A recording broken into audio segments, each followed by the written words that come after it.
રાતના 8 વાગે નમાજ પઢવા માણસ જતો હતો, તો રસ્તામાં એ લોકો જતો હતો, એ માણસને હાઈ સ્પીડમાં બાઇક લઈને આવતો હતો, બંને પીધેલા હતા, તો એકદમ જોરથી ટક્કર મારીને રિવાઇન્ડર સાથે એને ટકરા મારીને એનો માથો ફોડી નાખ્યો હતો. એની અંદર બધું સૂજો આવી ગયો છે. એ માણસ હમણાં છે સિરિયસ, ને બંને પકડાઈ ગયા છે. એ લોકો પોલીસ ચોકીની અંદર છે. જે ઇન્જર્ડ થાય છે એમની કેટલી ઉંમર? એમની ઉંમર છે 60 વર્ષની છે. વાડી ટાઈવાળાના. જે સમયે જે એક્સિડન્ટ કર્યું છે એ તમે ઓળખો છો? ના, એમને અમે નથી ઓળખતા. હા, તો ક્યાં ગાડી નાખી? એ છે આશરે યુપીના છે.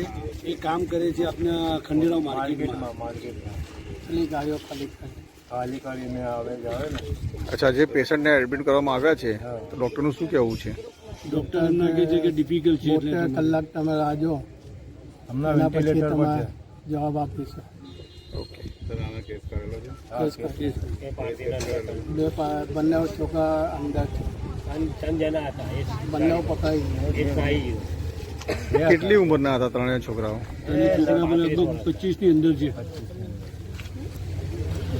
આ બનાવ ક્યાં આગળ બન્યો? આ બનાવ બન્યો સુલેમાની ચાલની પાસે, જે રાઉન્ડ અબાઉટ છે ને, સર્કલની પાસે, ત્યાં આગળ.